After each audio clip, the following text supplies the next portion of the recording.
தற்போது மத்திய அமைச்சர் தர்மேந்திர பிரதான் அவர்கள் தனது பதவியை ராஜினாமா செய்திருக்கிறார். ராஜினாமா கடிதத்தை பிரதமர் நரேந்திர மோடி அவர்களிடம் வழங்கியிருக்கிறார். மேலும் கூடுதல் முக்கிய கருத்துக்களுடன் நம்முடன் இணைப்பில் இணைகிறார் மார்க்சிஸ்ட் கம்யூனிஸ்ட் சார்பாக ஜி செல்வா அவர்கள். சார் வணக்கம். வணக்கங்க சார். வணக்கம் சார். கிட்டத்தட்ட 35 நாட்களுக்கு மேலாக இந்த போராட்டமானது தொடர்ந்து நடைபெற்று வந்தது. அவங்களோட முக்கியமான ஒரு கோரிக்கை தர்மேந்திர பிரதான் பதவி விலக வேண்டும் அப்படின்றது. அது இப்போ நிறைவு பெற்று இருக்கிறது. அவர் பதவி விலகி இருக்காரு. இதை பத்தின உங்களோட கருத்து என்ன சார்?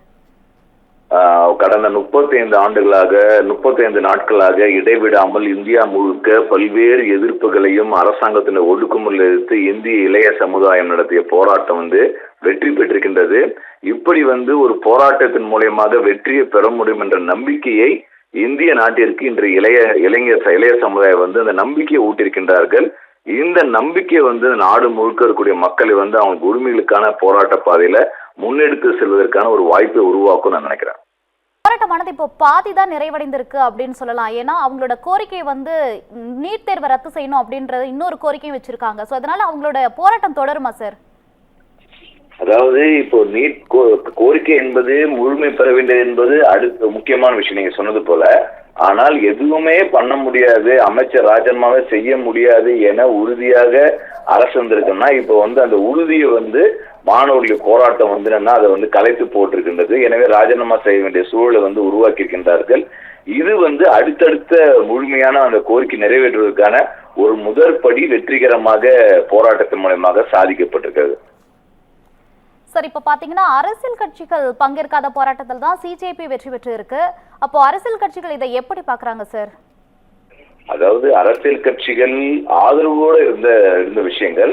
ஆனா ஒரு முக்கியமான விஷயம் என்னன்னா, இன்றைக்கு இருக்கிற சூழல் ஒரு உச்ச நீதிமன்ற நீதிபதி ஒரு நல்ல வெறுப்பேற்றக்கூடிய வகையில அவமதிக்கூடிய வகையில ஒரு கரப்பாம்பூச்சிகள் மாதிரி இருக்குன்னு சொல்லும் போது அதையே ஒரு போராட்ட கருவியா மாற்றி அதையே ஒரு அமைப்பா மாற்றி அதற்கு பின்னால் கோடிக்கணக்கான மக்களை ஒருங்கிணைக்க முடியுன்ற வடிவத்தை உருவாக்கிருக்காங்கல்ல. இது இந்த விஷயங்கள் என்னன்னா யங்ஸ்டர்ஸ் கிட்ட இருந்த கிரியேட்டிவிட்டி இருக்கு இல்லையா, அது நம்ம புரிந்து கொள்ள வேண்டிய விஷயமா இருக்குது. அதை அங்கீகரித்து அதுல இருந்து லேர்ன் பண்ண வேண்டிய இடமா இருக்கின்றது.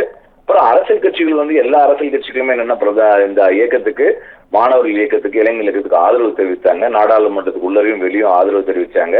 எனவே அரசியல் அமைப்புகளுடைய ஒற்றுமையும் அவங்களுடைய அரவணைப்பும் இந்த போராட்டத்துக்கு உறுதியா இருக்கு. என்னதான் அரசியல் கட்சிகள் அரவணைப்பு உறுதியா இருந்தாலும் இதை முன்னெடுத்தது மாணவர்கள் என்ற தரப்புல கட்டாயம் அது ஒரு பாராட்டத்தக்க விஷயங்கள். இந்த போராட்ட அனுபவங்கள்ல இருந்து அரசியல் கட்சிகள் தங்களுடைய நம்மளும் நிறைய விஷயம் லேர்ன் பண்ண வேண்டியது. இது வரக்கூடிய காலகட்டத்தில் இந்த மாதிரி விவாதங்கள் அரசியல் அமைப்புகள் கூட இது உரையாடல் நடக்கும், கட்டாயம் நடக்கும். அது இல்ல இதுல இருந்து கற்றுக்கொள்வதற்கான நிறைய பாடங்கள் அரசியல் கட்சிகளுக்கும் இருக்கின்றத நான் ஏத்துக்கிறேன். சார், நம்ம இப்ப இந்த இடத்துல ஒரு விஷயத்த நினைவு கூர்ந்தே ஆகணும். மணிப்பூர் கலவரத்துக்கே பணிபுரியாத அரசு மாணவர் போராட்டத்துக்கு பணிந்து வந்திருக்காங்க. இதை பத்தி உங்களோட கருத்து என்ன சார்? குறிப்பாக இது இந்த போராட்டம் ஒரு பல ஆண்டு காலமாக நம்ம சமுதாயத்தில் நம்ம நாட்டுல இருந்தக்கூடிய கொதிப்பெல்லாம் நீட்டாக வேலையின்மை பிரச்சனை கூட ஒரு வடிவமா மாறி இருக்கின்றது. குறிப்பா அடுத்த சார்ந்தா ஒரு யங்ஸ்டர் ஸ்டூடெண்ட் ஸ்ட்ரகிள்ஸ் இருக்கு இல்லையா, அது ஆல்வேஸ் ஒரு சேஞ்ச் உருவாக்கும். குறிப்பாக மாணவர்கள் சுதந்திர போராட்ட காலத்துல இருந்தாலும் சரி, நெருக்கடி காலகட்டமா இருந்தாலும் சரி, மொழி போராட்டமா இருந்தாலும் எல்லா இடத்துலையும் ஒரு மாணவர்கள் முன்னெடுக்கக்கூடிய ஒரு போராட்டம் ஒரு மாற்றத்தை உருவாக்கி இருக்கிறது. அது தமிழ்நாடு வரலாறு, இந்தியாவுடைய வரலாறு தான் பேசு, உலக வரலாறு தான் அதான் சொல்லுது. எனவே இது என்ன பொறுத்தவரைனா மிகப்பெரிய அளவுல இந்தியாவுடைய ஜனநாயகம் பலப்படுத்துவதற்கும் இந்திய மக்களுக்கான ஒரு முன்னேற்றத்திற்குமான ஒரு திறவுகோலாக தான் இந்த மாணவர் போராட்டத்தின் வெற்றியை பார்க்கிறேன். கட்டாயம் இது நம்மளுடைய நாட்டுக்கு ஒரு பெரிய ஒரு உற்சாகமான ஒரு செய்தி தான். இளைய சமுதாயம் மிக நம்பிக்கையோடு செயல்பட்டிருக்கான்றதான் அதை பார்க்க வேண்டியிருக்கு. சார், இப்போ மத்தியில தான் இந்த போராட்டம் ரொம்பவே தீவிரமா இருந்தது. தமிழ்நாட்டுல ஒரு சில இடத்துல மட்டும்தான் மாணவர்கள் போராட்டம் நடத்தினாங்க. ஸோ இந்த ஒரு வெற்றியை தொடர்ந்து அடுத்தபடியே தமிழ்நாட்டுல போராட்டம் எப்படி சார் இருக்கும்? நீங்க கேட்ட கேள்வி ரொம்ப முக்கியமான கேள்வி. தமிழ்நாட்டுல என்னன்னா, நீங்க வட இந்தியாவுல பீகார்ல கூட வலுவான போராட்டம் நடந்திருக்கு, பல மாநில போராட்டம் நடக்குது. தமிழ்நாட்டுல பாத்தீங்கன்னா இடதுசாரி மாணவர் அமைப்புகள் அப்புறம் ஒரு சில அமைப்புகள் மட்டும்தான் இந்த போராட்டத்தை முன்னெடுத்திருக்காங்க. ஒரு ஜெனரல் ஸ்டூடெண்ட்ஸ் கம்யூனிட்டி ஒரு பெரிய அளவில் வரல, யங்ஸ்டர்ஸ் வரலன்றது ஒரு முக்கியமான ஒரு விஷயம். அது விவாதிக்க வேண்டிய ஒரு விஷயம்.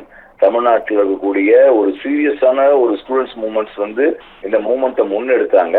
பட் ஜெனரல் ஸ்டூடெண்ட்ஸ் அந்த லெவலில் பார்ட்டிசிபேட் பண்ண முடியாத ஒரு சூழல் இருக்குன்பது இது நம்ம விவாதிக்க வேண்டிய ஒரு விஷயமா தான் நான் பார்க்கிறேன். கண்டிப்பா சார். தொலைபேசி வாயிலாக உங்களுடைய கருத்துக்களை பகிர்ந்தமைக்கு நன்றி சார். தேங்க்யூங்க.